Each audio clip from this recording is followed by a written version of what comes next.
Good evening, everyone. Tonight, it is our 28th SWOG webinar and the second one that Ed is doing for us. We're delighted to have Ed with us to talk about the key threats facing woodlands in England, including deer, grey squirrels and disease, as well as practical action that we can take. It's a really important topic for anyone who's involved with woodlands, and we're looking forward to this informative and useful session.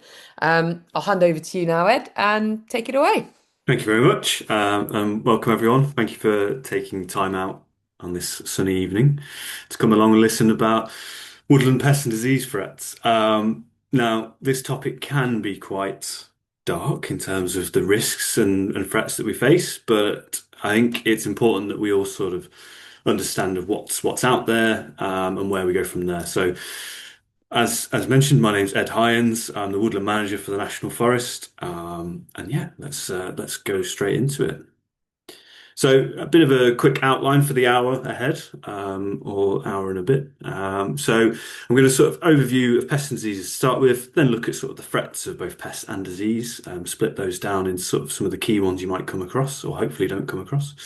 I'm then going to look at different amounts of grant aid that you might be eligible for across the country, how to sort of work your networks, advice, reporting, and then at the end conclude with some sort of key takeaway actions for anyone who's got a woodland or who has some sort of input to woodland management across a site. Okay. So just to start with, before we jump into pests and diseases, I just thought I'd mention the National Forest as an area, because many people aren't aware where we are based. We are a 200 square mile area in the Midlands, covering areas of Leicestershire, Derbyshire, and Staffordshire, with those sort of key towns through the area, and that's our lovely outline there. So the project started in the 1990s for the creation of a new national forest, and the overall aim being to connect the Charnwood Forest in the east, near Markfield on this map on the screen, to Needwood Forest over near Barton under Needwood on the west of the screen. And in the middle of it, this landscape, we had a large area of coal and clay extraction. So a real scarred landscape due to the decline of those industries. And at the time of the National Forest being created or starting, we had as little as 6% forest cover. And we have now reached our 10 millionth tree and have achieved over 25% forest cover with that change there in the landscape, as you can see.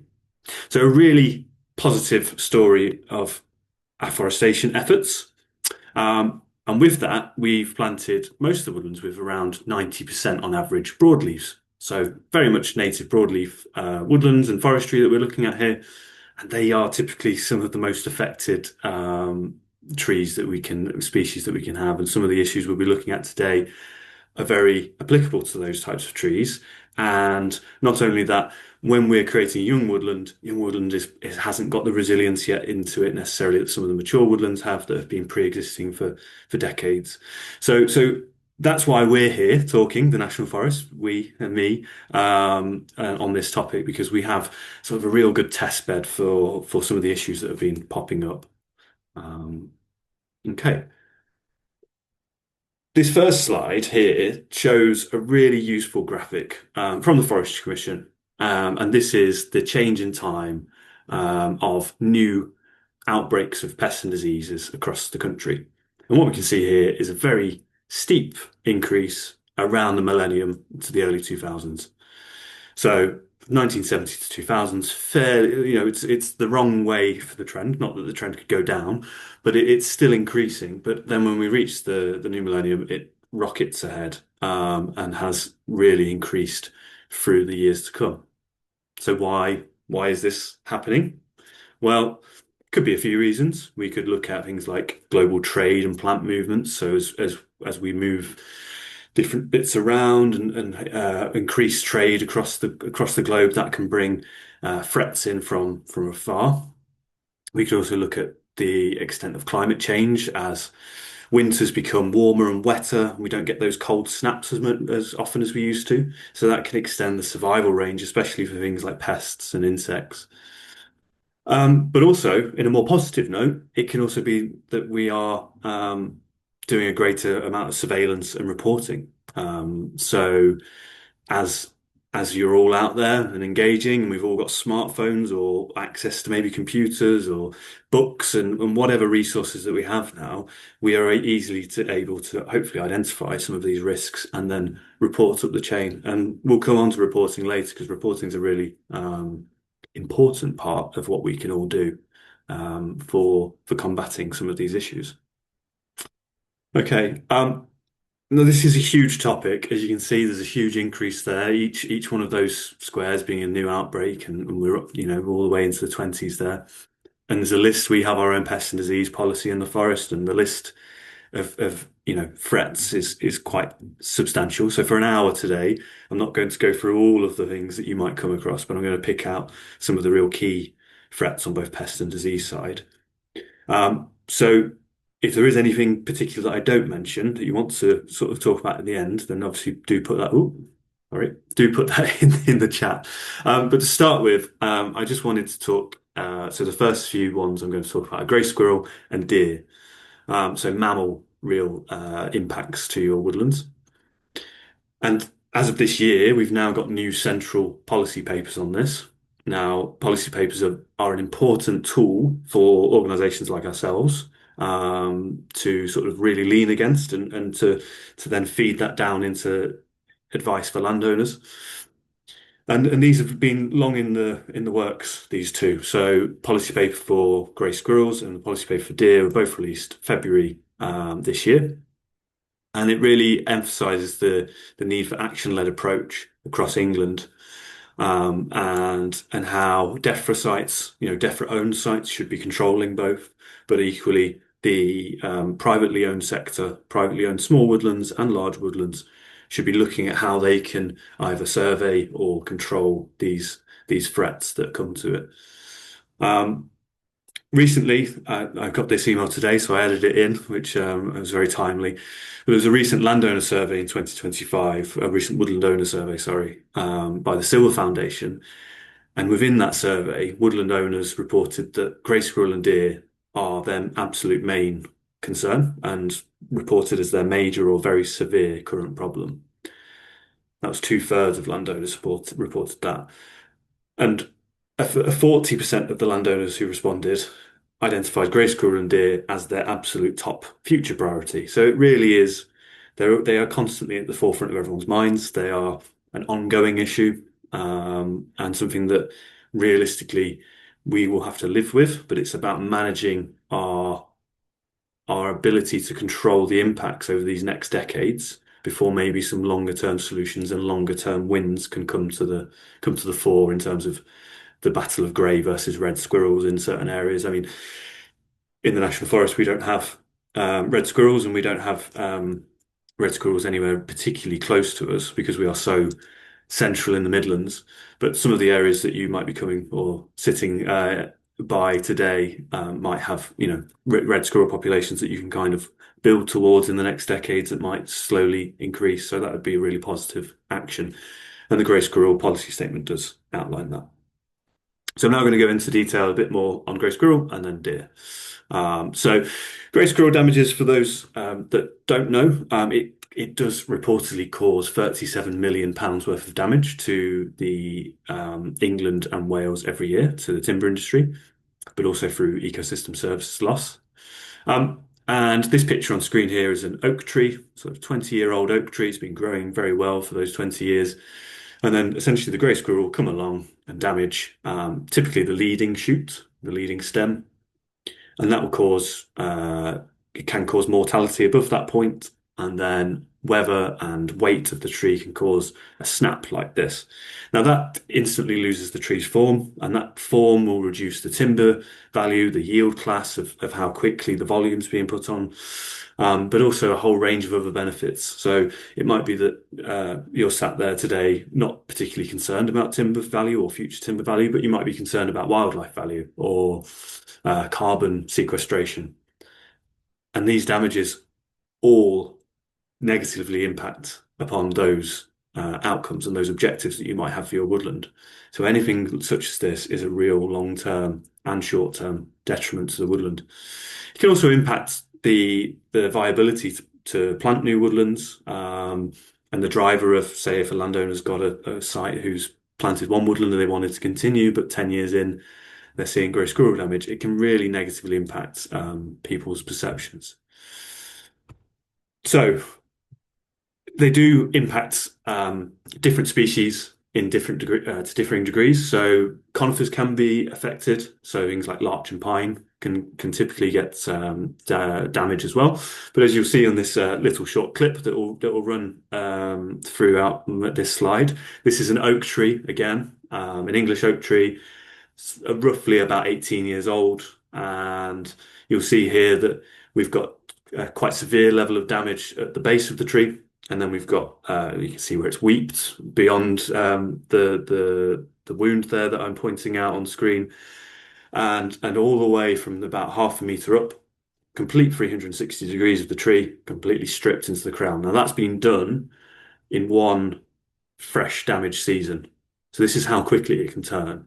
And for one tree, okay, one tree in your woodland being damaged, some people say, oh, well, it's good because we have deadwood creation. Yes, deadwood creation is great. But as squirrels will continue to come back to your woodlands and will do one tree one week and then the next tree, this will continue to accumulate in your woodland and really cause significant impacts. Now, this is quite an extreme version example, and 2024, when this video was taken, was a bad year.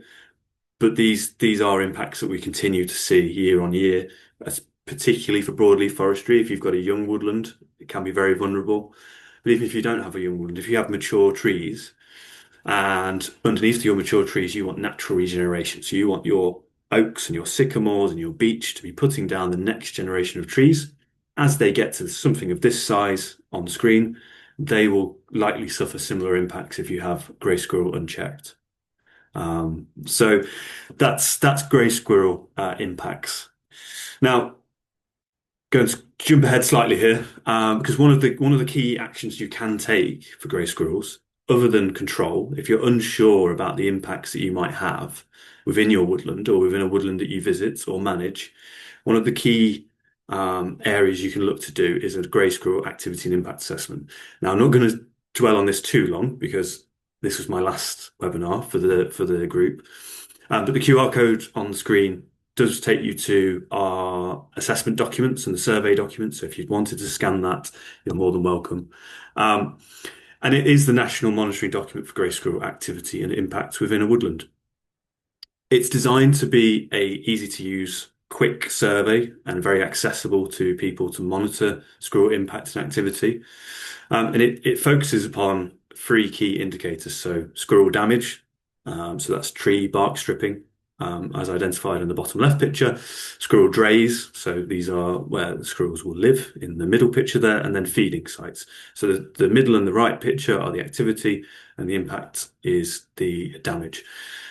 And the survey will calculate all of your results and bring you an average damage score for your woodland, and that will then give you an idea of how your site is doing in terms of tree damage. And it will encourage you to monitor both fresh and cumulative damage. So the fresh damage score over several years of you completing this survey and hopefully implementing some control to reduce that damage, if you have damage, will then reduce, but your cumulative damage might exist, will exist always in the background. So, but for more information on that, there are other webinars, so I won't dwell any longer, but I'm happy to answer any questions on that as we go through. Okay. Moving on to deer now. Now, deer are an ever-increasing problem for the forest, where we are, for the country. We are at the highest levels of deer populations now for over 1,000 years, which is always quite a stark stat. We have 6 species across the country. So we have native, we have roe and red deer, we have the naturalized fallow deer, the big herding species, and then we have the invasive non-native muntjac, which are very commonly seen across the country now, sort of size of a medium-sized dog, and the Chinese water deer. For anyone in the east of the country, they're quite interesting looking. If you've not seen one, I go and have a look at those. And they're a key issue. I mean, the picture I've initially got here on the screen is bark fraying. So this is different to squirrel bark stripping. It's quite a bit messier than what we see, and there's specific guides on what to look out for to determine the difference there. Um, and that is a key threat. If you're planting new woodland and you want to establish it, then you can find out that you might have to put deer fencing. That's additional costs and additional resources. Where you have a woodland, where you're managing woodland, again, this is a roughly 25-year-old tree. It's been damaged at the base. That could cause that has gone all the way around again, so that can cause tree death. But even if it hadn't gone all the way around, that's opening it up to other infections. Other impacts that we can get from deer are, of course, deer browsing. So this is a great picture to highlight that in terms of this is a coppice stool. So anyone who's doing coppicing work may have come across the fact that deer, as well as maybe rabbits and hares, but deer in particular, are fantastic at browsing off fresh stools, fresh coppice stools.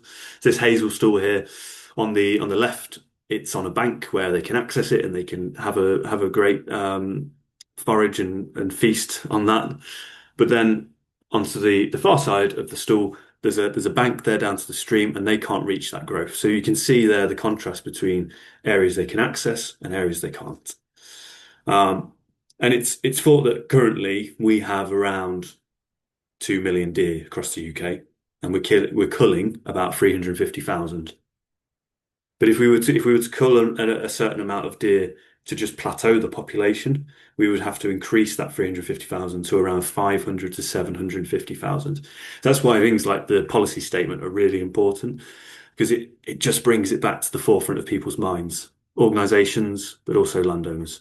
And the further in the front of minds it is for organisations, the more support it can be to cascade down to the woodland owner level.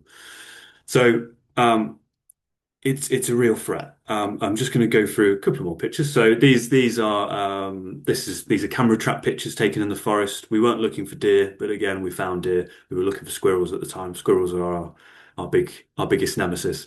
Um, but here we have red deer in the forest. Roe deer, for anyone unfamiliar with what roe deer look like, they've got the nice sort of stripe across their bottom. And then muntjac, they're the small sort of Labrador size deer. I'm going to steal some more Forestry Commission resources here because these are fantastic examples of the natural regeneration argument for deer control and the risk of deer as a pest. So this is a woodland here as identified by the caption. Completely unbrowsed. You've got a lovely layer of structure coming into this woodland. So you've got this sort of semi-mature canopy trees coming up with then a sub-canopy of natural regeneration. So perfect. Structure starting to develop. You've got a bit of ground flora there as well. The fence has just been removed, and 18 months later, we then see severe deer damage, browsing levels as well. So that ground floor has been damaged. You can see the damage on these immature, probably 5 to 10-year-old trees that are coming through that should be that next generation, that fraying damage. And then 6 years after the original picture, we're left with something that looks like that. Now, this isn't the case everywhere. I'm not trying to scaremonger, but it's in lots of areas, this is the case. And what we want to achieve with any woodland management is a varied structure. Because when we come on to diseases, your resilience and ability to combat against new diseases or existing diseases can really come down to diversification. So diversification of age, structure, and species. So you can see here that structure and age, and possibly species as well, have had a massive impact from that deer browsing level.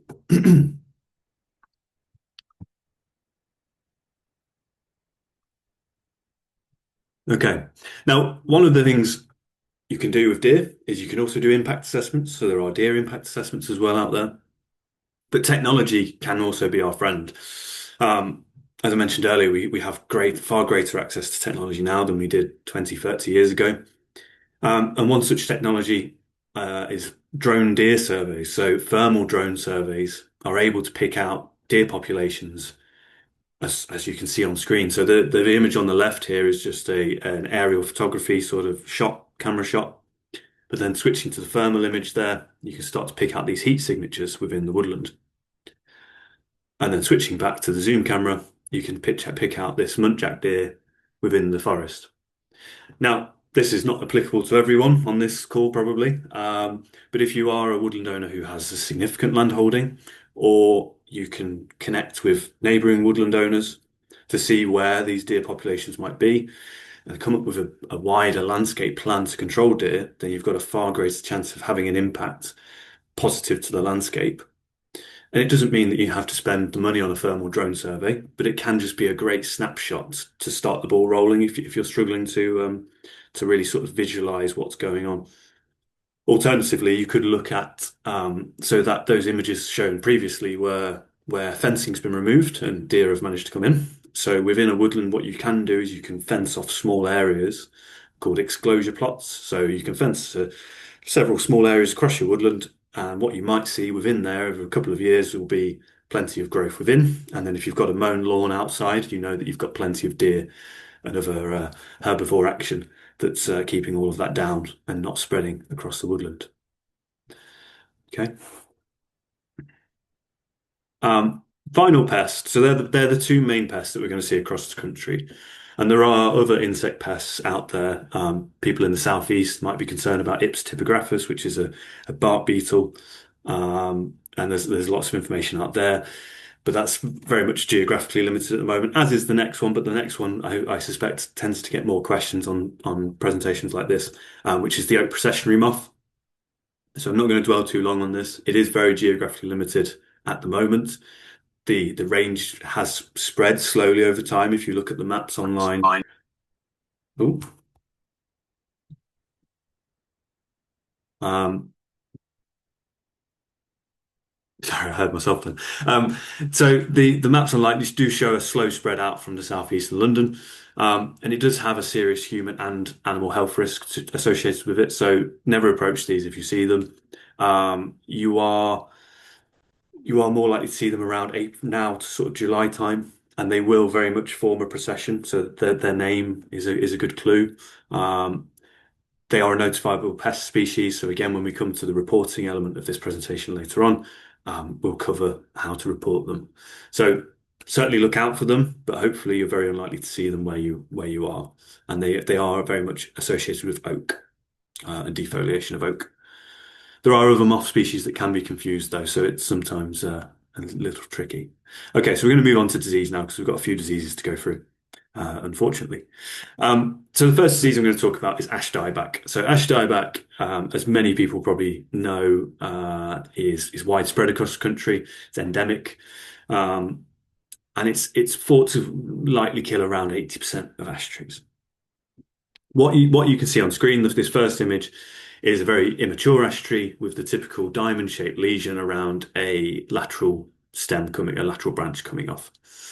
But the second image here is that next sort of phase. So these are around 20, 30-year-old trees, the majority of which have either died or are dying, putting on some very last-minute stress growth. Apart from this one in the foreground at the front of the picture, most of these are on their final throes of life. And that can have a real impact across broadleaf forestry. It's having a huge impact in the national forest. As I said earlier, we've planted 10 million trees, which is great. 90% of broadleaf, quite a lot of those were planted before 2012 when the ash ban sort of came in. And therefore, the majority of sites have quite a large aspect of ash because ash was a great species for many soils, for production, for wildlife, for biodiversity. So it means that we're now having to look at management of ash dieback in a number of different ways. And I'm just going to run through some very visual shots, hopefully to identify a few of these different methods. But again, each site will differ completely. And the older and more mature ash trees that you have, and you might see them on your boundaries and hedgerows, roadsides, or if you've got a mature woodland, they are more likely to survive for a longer period of time. It doesn't mean that they won't slowly fail.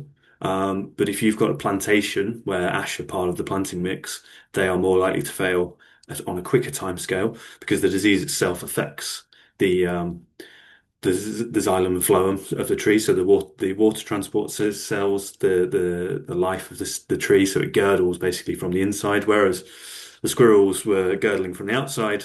The disease does it from the inside out. So that's why it dies back. The smaller the diameter, the quicker it dies. So canopy view is better. So in terms of managing them, there's a few different examples here that I'm going to show. So on screen now, we've got a site here that's around about 20 years old now, and ash was a key part of its planting mix.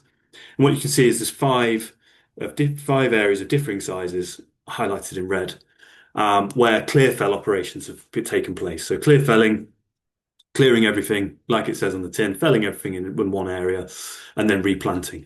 So if you look really closely now, you can see these new trees within their guards and coming through. You can also see some blobs of existing trees that were left, and these are different species that were left behind. They also left some ash trees to be a standing deadwood, to monoliths for the habitat value, for raptor posts, etc. But the majority of the ash were removed. That gives a slight return to the landowner, not a huge return because these were cleared when they were sort of 12, 15 years old. So, not a great deal of timber there to be had. But what we have now is we have the ability to really influence what species go back in and to just take back control of those areas of woodland so that we can focus on the rest of the woodland, which equally needs attention for squirrels, for other diseases that might come along, for just general woodland management. So instead of firefighting these areas alongside everything else, reset and go again. Now, the next option, or one of the other options, there's many options, like I say, the other side of this site, to the right of that building in the middle of the site, you'll see there's no red outlined sites, areas even. But this is all part of the same site, and ash was still included within that planting mix. But the difference between the left and the right of this picture is on the right of this picture, the species were more intimately mixed, and therefore removing them was easier to achieve without having to clear them. So we can alter management interventions as we see fit. A different example here, quickly to show, is where we have lines and real sort of linear planting groups. And again here, they've mainly failed. They haven't really been taken out. They've just mainly failed at a young age, these ash, and they've not really succeeded yet. So you've got these gaps in canopy. So now what we need to do is we need to close that canopy gap back in. So part of that can be achieved by the species either side, sort of encroaching over time and naturally regenerating. And then you might have to supplement that with a little bit of planting underneath. And then another example, sort of to follow on from the thinning within the mixture. This final picture here has been thinned to target the ash through the crop, through the stand of trees, and you can already see that those gaps, those canopy gaps, are starting to enclose and be lost to the visuals. So overall, each site is different, and that fungal infection that may spread quicker on the younger trees. So these examples have all been very focused on plantation age forests, sort of up to 30 years old. But for sites that are older than that, it will still vary on how your ash has been planted. So if you've got ash and oak or ash and beech, sycamore, whatever else you might have mixed in there, if they're very intimately mixed, and as they die, as they fail, you can leave them as deadwood if you've not got any health and safety or public implications there.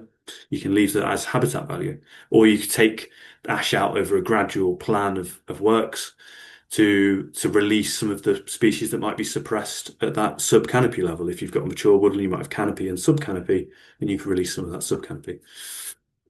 So you might not have as drastic solutions as I've shown there.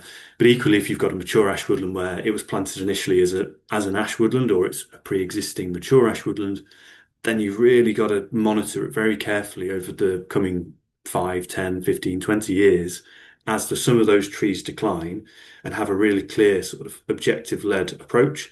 And that can come through a woodland management plan. And we'll touch on woodland management plans towards the end. So ash dieback, always at the forefront of everyone's minds, with ash being such a common species and something that we all mourn the loss of, albeit that we will also have ash, thankfully, in the landscape, just not on the scale that we hoped for. Moving on to sweet chestnut then. So sweet chestnut blight has now been in the UK or known in England now for 15 years. Um, and very small areas outbreaks for sweet chestnut, mainly around where it's better to grow sweet chestnut. So southern England, in some of the drier areas where there is some more commercial aspect for timber and nut production. In the National Forest, we've had several outbreaks, unfortunately, of sweet chestnut blight. Again, as part of our planting mix, we did put sweet chestnut in for production, but also for species variety, and it's a great tree for habitat and for biodiversity. Now, this disease isn't widespread, and as such, you can be issued if you find this on your site.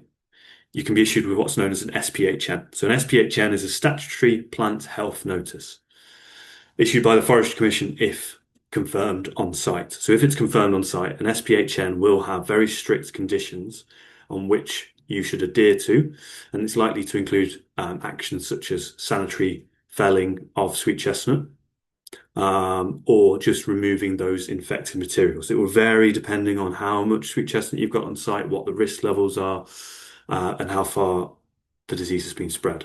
So it's important at this stage mainly to make you aware of what sweet chestnut blight is, um, what the symptoms are, and how to look out for it. So symptoms wise, you will be looking for in over the coming months as the leaves all come out. Seeing brown leaves in the middle of summer is a great indication that something's not quite right. Doesn't always mean it's a disease. It could be grey squirrel damage. It could be drought, as we had last year in many areas. But for example, this tree on screen here, you've got branches of sweet chestnut leaves with that have all gone brown. So essentially, the second picture on screen is a picture of the wound where the spores will be developing in there, and the disease will be developing through this area, and then killing off the wood from that point. This can impact the branches above that point, hence the brown leaves. And unfortunately, as of last month, for the first time in the country, we found, well, I say we, it's the Forestry Commission, Forest Research have found, not the National Forest, um, that sweet chestnut blight is now creating spores and it's now airborne, um, it sounds of quite a high degree of concern, but hopefully it won't be. Hopefully it will be limited to the areas it's been found to be doing that at the moment. But it's certainly something that should be coming up the radar of owners in the southwest and southeast, into the Midlands. And I'll show you the map in a second. I'll show you the map now of the outbreaks, so you know roughly where the areas are. So the map on the right from the Forestry Commission are confirmed outbreaks of sweet chestnut blight, and up until January this year. So what you can see there is we have the southwest with quite a lot of outbreaks, and then the southeast around London and south of London again with quite a lot of outbreaks. Small amounts towards the borders of Wales, and then a nice square where the National Forest is. So you can see that these areas, geographically, you might be quite a way away from these. That's fine. The second map on the left is what's come into effect since the discovery of the airborne spores from sweet chestnut blight around Devon, so around Plymouth to Exeter area. This is now a demarcated area, so it means that there's now restrictions on the movement and felling and sale of sweet chestnut in that area. So there's now specific clauses on that. And again, I'd encourage anyone in that area, if you weren't aware from that, to go and look up at the official release around what that means for your area, what that means for your woodland, for any work you might have planned. The woodlands with sweet chestnut blight in the National Forest, we're working through with each of those individually to try and limit the spread, try and help them mitigate against the loss of that sweet chestnut.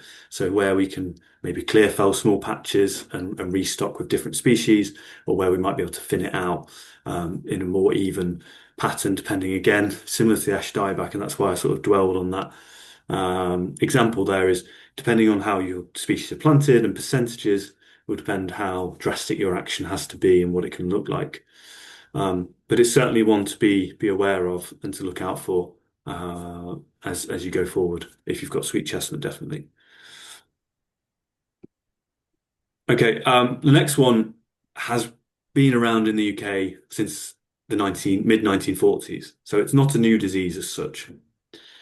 However, cases of sooty bark disease and sycamore do increase after warm summers.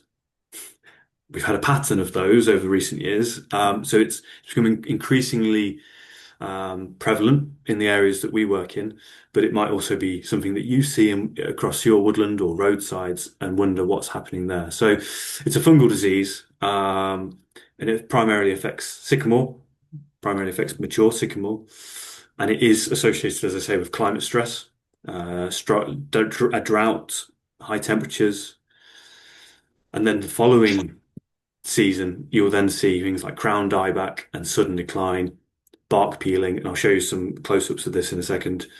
Black sooty spore masses beneath the bark. The other thing to be really cautious of here is it is a risk for human health as well. So these spores can cause respiratory illnesses. Um, and if you're taking on the felling of these, I would urge you to have extreme caution. This is where you're most likely to disturb the spores and therefore most likely to get the adverse impacts of that on yourself. So take precautions with these. If you think it's sooty bark disease, you shouldn't be burning the wood in a log burner. You shouldn't be burning it or giving it away to any sort of campfires or anything like that. But you should also be extracting it from site. So one of the best things to do, again, it depends on the size of your woodland, is to really, if as long as you've not got any population or schools or community groups around you, is to try and burn this, but try and burn it whilst the breeze is blowing in a favourable direction, and just get it gone. You can also have obviously pay for people to take it away from you as well, but certainly don't take it home and put it in your log burner. Please. There's no statutory control on this disease, so no SPHNs on this. But do try and avoid disturbing the spores, and try and get contractors in is probably the best bit of advice. And they encourage them to use PPE and time the works for spore.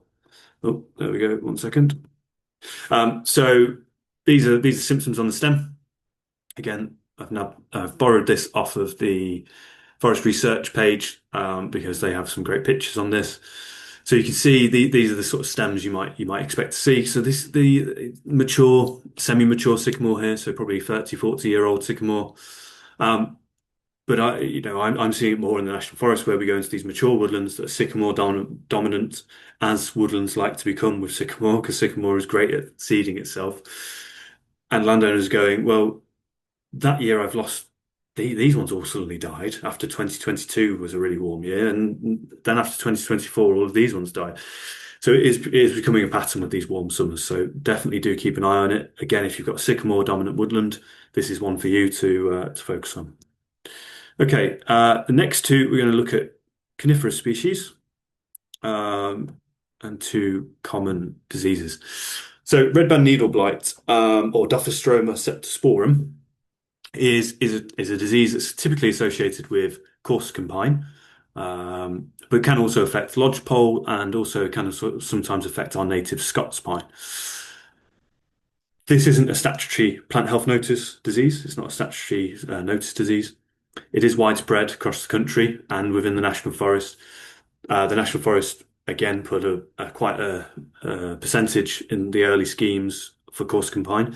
It's really good for the soils we have, really good for most soils across the country, quite climate adaptive, good early timber return, great for the timber industry.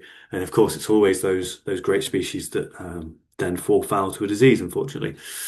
Now, this can be managed though. The decline here of the trees can be managed, and the vigor and the vitality of the trees can be improved through management. So when we're looking at woodland management and how we can overcome some of these diseases, this is one we can have an impact on, which is great.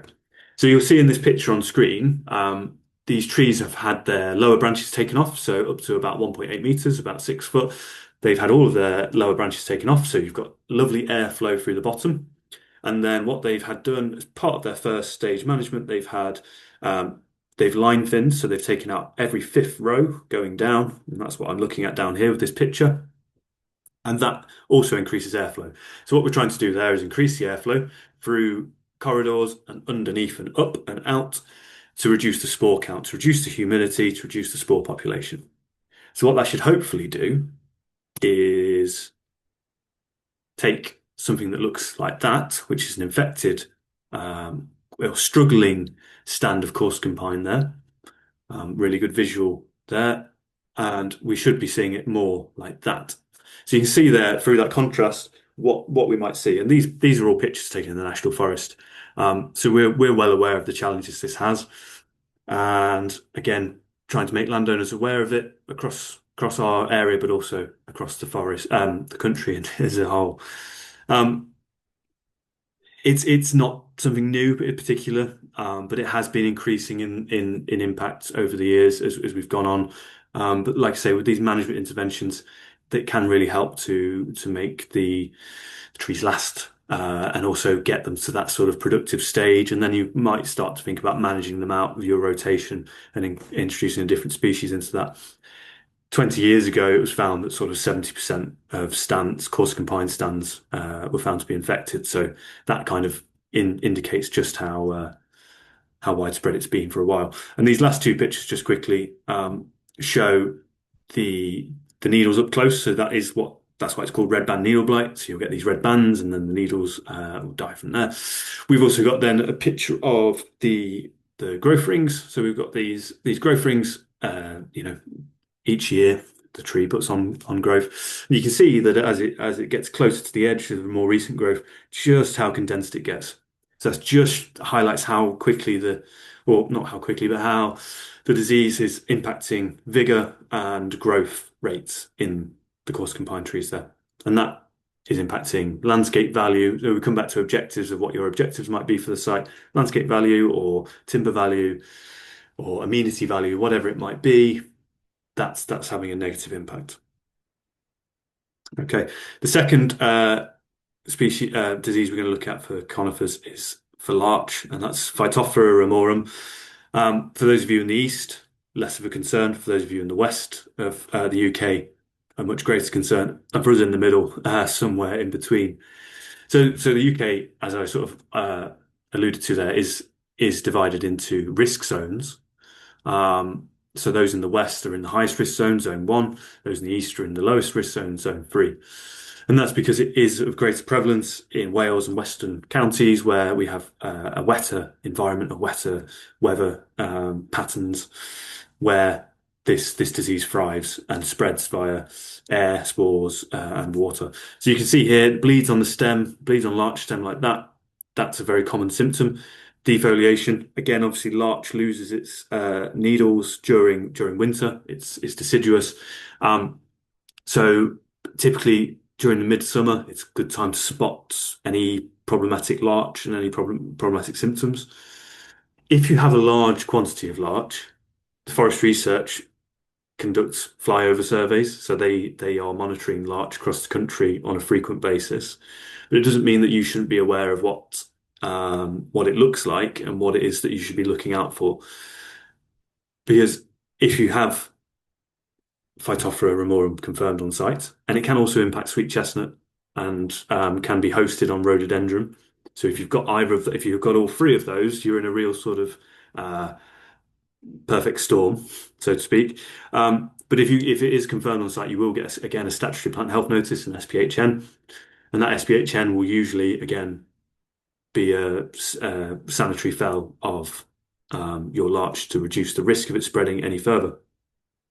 In the National Forest, we have very few larch plantations, if any, but larch was planted in small quantities alongside things like Corsican pine for that early productive element.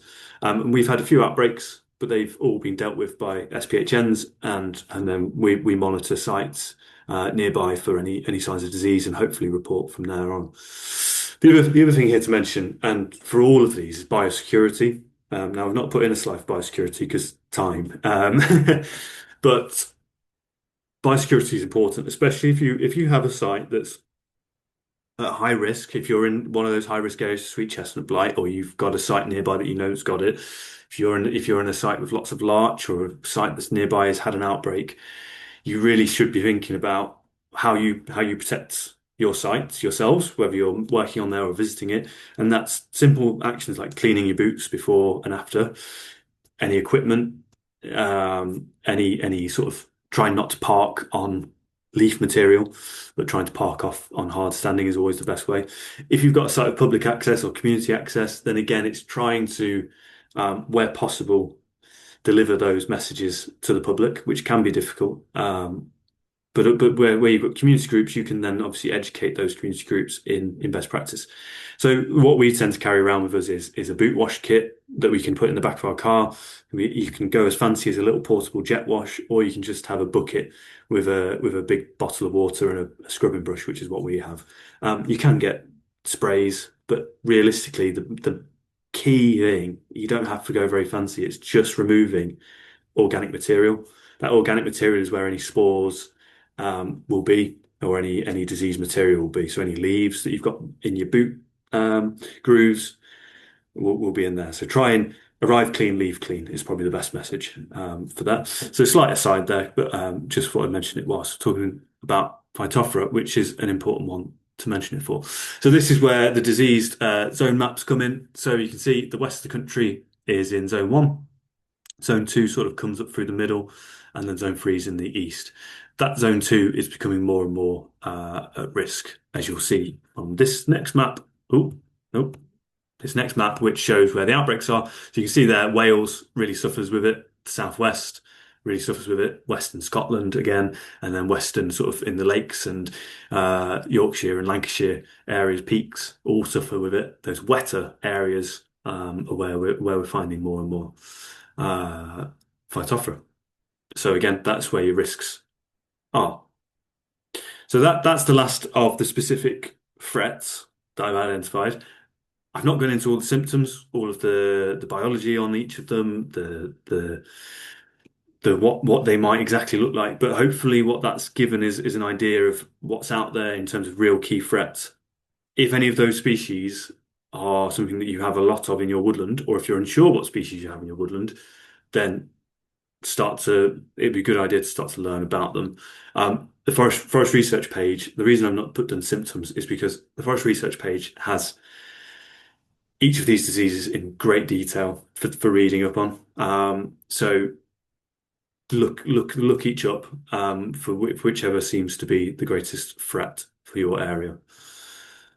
Okay, so in terms of what you can do then, one of the first sort of things is really to seek advice and support.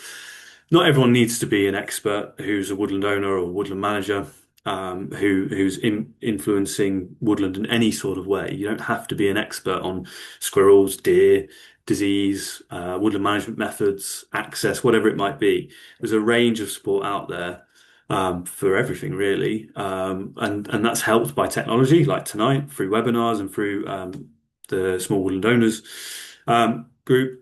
But there's also things like the Silver Foundation with My Forest, which is an online platform, which is very useful for small woodland owners, but also just anyone who maybe even manages a few woodlands.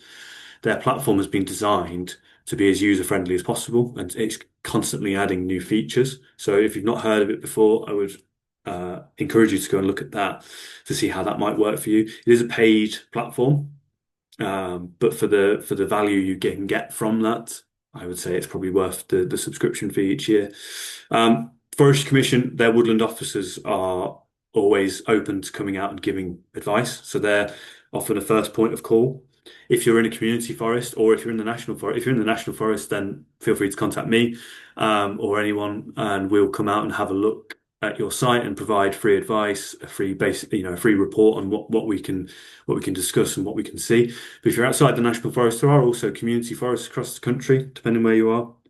And again, there's a community forest website which identifies where they are. The Woodland Trust can be a great source of advice. The Royal Forestry Society, if you're a member of them, they do various sort of walk and talk events during the year. We host walk and talk events in the forest.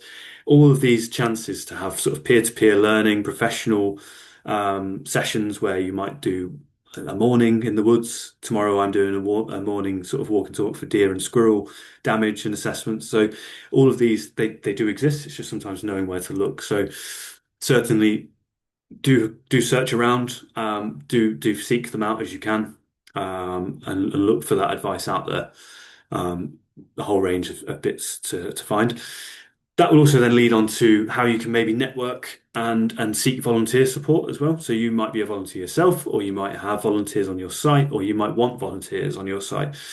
And there's a variety of ways that in the National Forest we work with volunteer groups, and we've helped establish quite a lot of volunteer groups who now work for landowners or private woodland owners who need help to manage their woodlands. And we've sort of established this community woodland network. But similar things can be replicated across the country with the right levels of support. We offer in the National Forest things like grey squirrel management training, training on the impact assessment, which I mentioned earlier. But we also have a volunteer network for grey squirrel and deer management. So this is a link between the National Forest Company and the British Association of Shooting for Conservation, BASC, where they have their members who are interested in controlling things like deer and squirrel free of charge, but they are insured and trained to best practice standards by ourselves and BASC. And then we can connect the two, and it becomes a solution for the landowner, but also for the person interested in getting access to that. But as I say, across the country, outside of the forest, there will be short courses available where you can, if you're interested in getting into deer and grey squirrel management, or if you're already involved in it, building up a landscape cluster is absolutely the best thing to do, because the wider you can buffer your site, the greater the impact you can have. Grey squirrel damage is associated and correlated with grey squirrel density within woodlands. So if you can reduce that density through control, if you're not adverse to controlling grey squirrels yourself, then you can reduce your risk of the impacts, the negative impacts there. People like British conservation volunteers and other sort of groundworks groups, they can all be great volunteer hubs. They might be a point of contact that then they can put you onto different volunteers in your area, or they might be the point of contact that then they come and help with sessions on your sites, either paid or completely free of charge. So certainly do again look out for ways to link yourself in. And if you're ever interested in coming to the National Forest for an event, you're more than welcome. And keep an eye out for any of our social media channels or website for any news of events. That's a recent event we held on one of our sites there. But a lot of this comes down to funding. I'm going to have to speed up a bit because I've only got a short few minutes and I want to get questions in. So in the National Forest, if anyone's in the National Forest, again, get in direct contact. We have grants available for a variety of things, grey squirrel, deer, but also disease support. Across England, then there is countryside stewardship, which is now in a better place than it has been over the last few years. It's coming towards more of a mainstream call out, I think, for this coming year. You can have support there for a woodland management plan, for the deer and grey squirrel supplements, which are labelled on screen accordingly, and for the Woodland Management Improvement Grant, which is CWD2, which is a 10-year agreement. You can get that alongside your woodland management plan to help work through some of those key actions that you need to do to increase that woodland condition. So woodland condition assessment is something you can do there to learn about what your woodland needs. Countryside stewardship can seem very daunting, but the payments are quite strong now. They're there. There are agents across the country who can help you work through some of the complexities to it, but it's not applicable to everyone. Which is why in the National Forest we do have our own grant, because it can be easier for small woodland owners to get involved with grant funded work, where you're not having to go through the bureaucracy or sign up for a 10-year agreement, and you can just work through your woodland management plan and say, oh, this year I need to do this, or this is a key issue for the coming year, and we move through that. At the bottom there, woodland tree health grants. So woodland tree health grants they come in sort of two forms. So there's the woodland tree health restoration grant, which is for restocking after a felling due to a tree health issue. And there's the woodland tree health improvement grant, which supports the removal of trees and rhododendron infected with Phytophthora. So either Phytophthora ramorum or two of the Phytophoras that I've not mentioned today, which are pluvialis and Konovi. I always say that second one wrong, so apologies for the pronunciation there. But again, there's more information online for those, and they can be a very useful tool to get those management activities sorted. Got 5 minutes, so I'm going to go on to the last two slides quickly.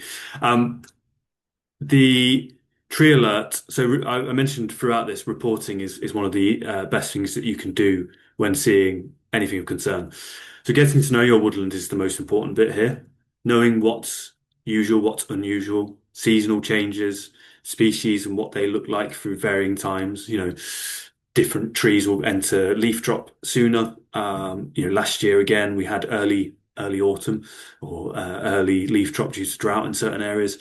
So they're not disease issues, but they can happen. So becoming more in tune with your woodland is very important. But tree alert is where you need to go if you've got concerns over any of your trees that you think might have a disease. And this is what the landing page will look like. It's a very useful website. It's very user friendly. You can submit a report. There's a guide on how to submit a report. Again, the change of how to report or whether to report will depend on what you've got. So if you've got Phytophthora aurorum versus ash dieback, well, Phytophthora aurorum definitely needs. If you've got concerns that it might be Phytophthora, report it. Ash dieback, as I said earlier, it's so widespread now. You're more than welcome to report it, but the likely outcome is going to be a confirmation of yes, ash dieback is in your area. Similarly with grey squirrel damage. We know that grey squirrel damage is occurring everywhere, but oak processionary moth, if you were to find or suspect signs of oak processionary moth, then that would be of great concern. So there's a sliding scale through some of these that I've spoken about today. Things that have statutory plant health notices are the ones that are really keenly sought reports of any suspicion. So that's sweet chestnut blight, Phytophthora aurorum, oak processionary moth. Those are real, of the ones I mentioned, they're really key.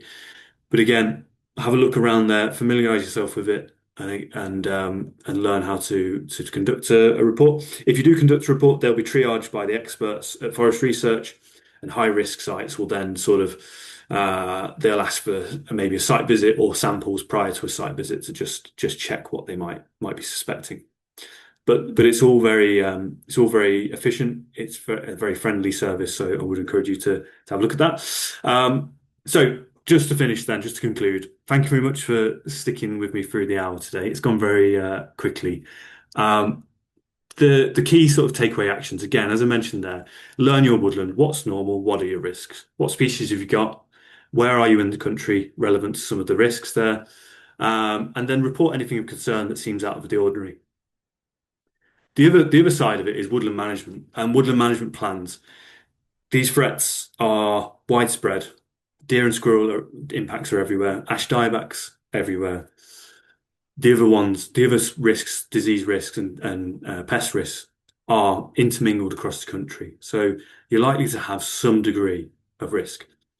A woodland management plan is a fantastic document to have for your site, whether you write that yourself. And platforms like My Forest can really help with that because they can break down a woodland management plan, which can seem quite daunting, into some bite-sized chunks and give you a really good guide. And there's some great webinars that they've done on how to do that. So I would encourage you again to look at that if you need a woodland management plan.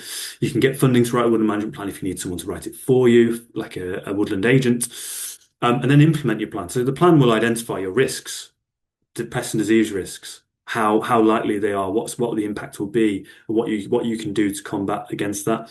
Once you've got a plan, you can then work through it. You can review that plan and revise that plan. You can seek grant support for that plan where you feel it's applicable, but also where you have access to grant support depending on your size and location of woodland. And if you're unsure on how to get started with woodland management, seek that advice. So again, if you're in a community forest or if you're in the National Forest, seek out someone like myself or the Forestry Commission. I won't be offended if you're in the National Forest. But if you're not in the National Forest or a community forest, then always go to your Forestry Commission Woodland Officer first of all. Again, to find their details, search on the Forestry Commission website and they'll have the admin hubs. So if you contact them, tell them where you are, the size of your woodland, they'll point you in the right direction. So thank you very much for listening. I will look at questions. Just one short plug here. For the National Forest, we are a charitable organisation. And starting tomorrow, we have a weeks-long fundraising campaign, which can be accessed via this QR code on screen.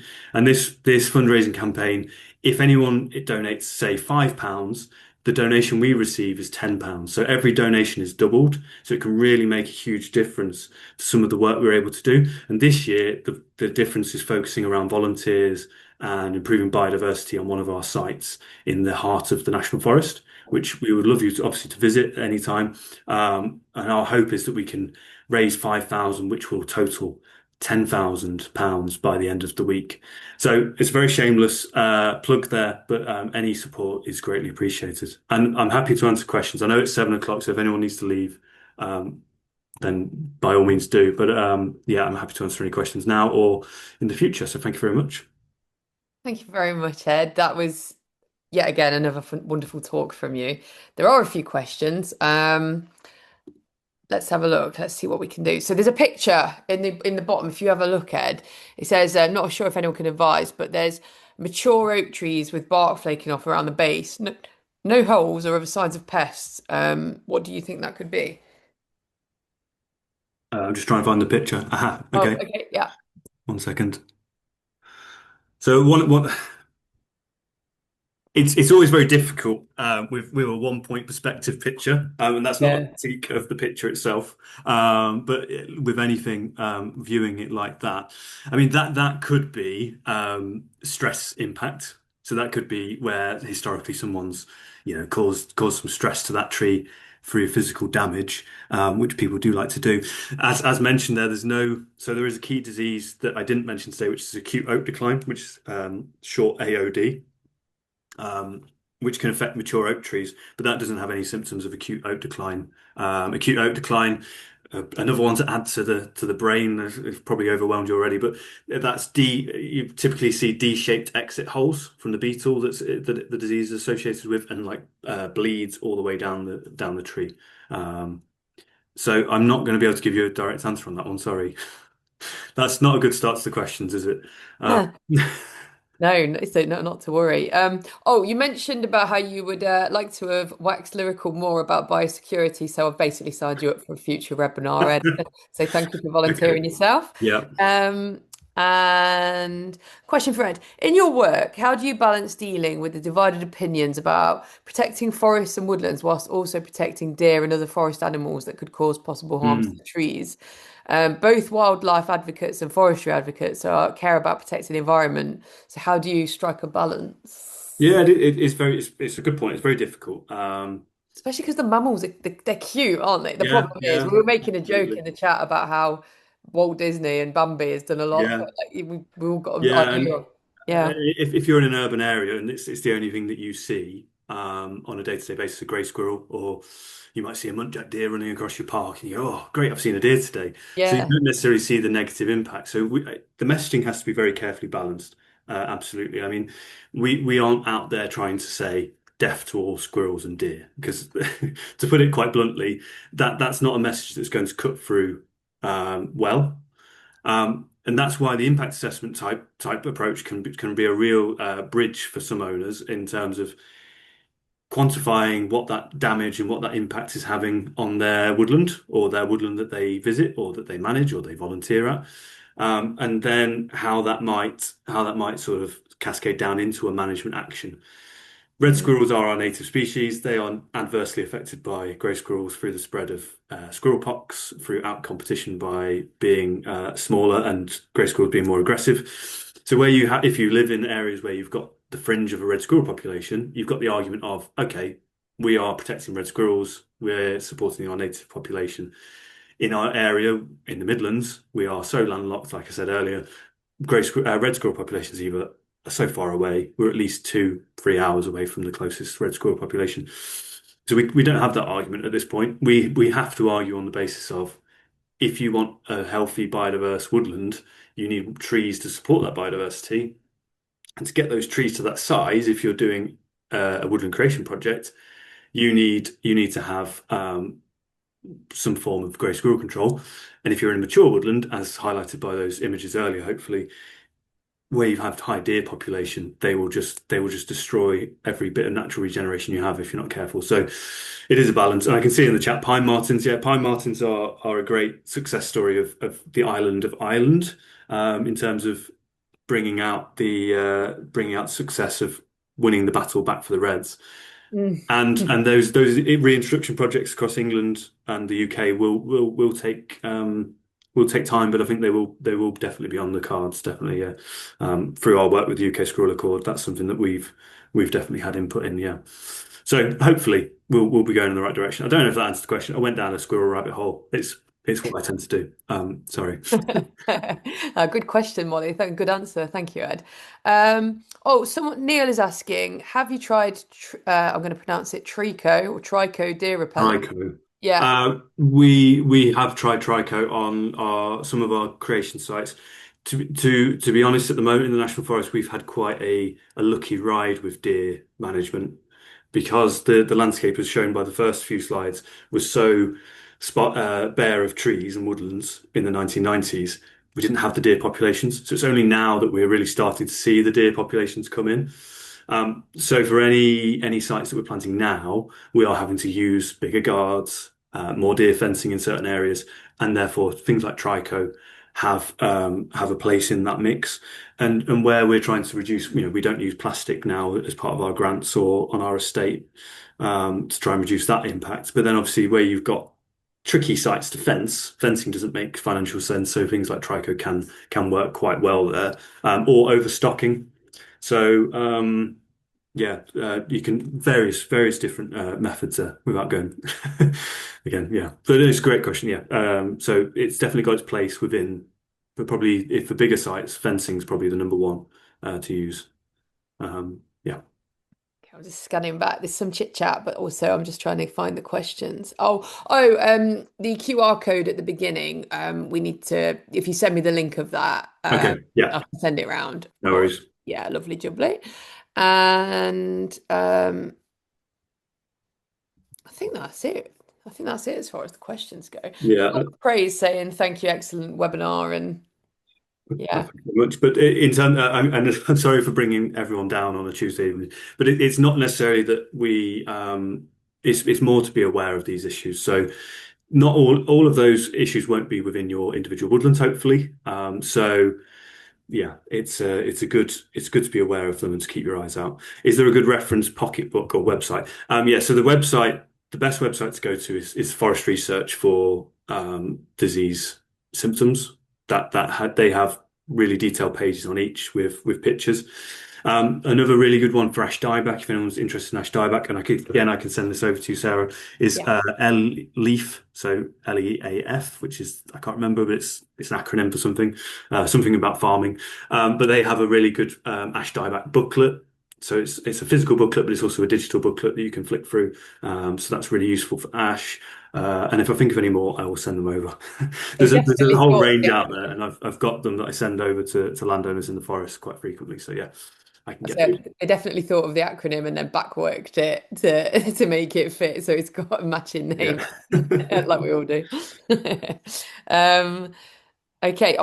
Liz would wonder if will the slides be available to refer back Yeah. to? But I suppose, Yeah, I can yeah. make them available. I mean, there's probably more information in what I've said than what's on the slides, but yeah, I can try and sort of make them a PDF version so that they're there for visual reference. Take some of the Also, pictures. Liz, I'm going to upload this onto YouTube, and I will and the YouTube link is in the chat, so they'll be there for prosperity. Yeah, tree counter's another good one as well. Yeah, Anthony, that's a good shout. Yeah. Um, and yeah, I think Anthony Mills, no relation. As yeah, that is a good shout. Okay, Ed, thank you once again for your time and your expertise. We've all benefited greatly from it. I look forward to working with you again in the future when Yeah. No, thanks when for I having me message you again. like for more. No, good. Thanks for everyone's time. Hope you have a good evening without pests and diseases. And yeah, just if you send me the QR code as well, I'll pop it up on our socials. I'll do it on a story. Okay. On yeah, just send me all those bits, and I'll yeah, we'll get it shared for you. Much. Perfect. Thanks all. Thanks so much, everybody. Thanks, Ed. Catch you all soon. Bye.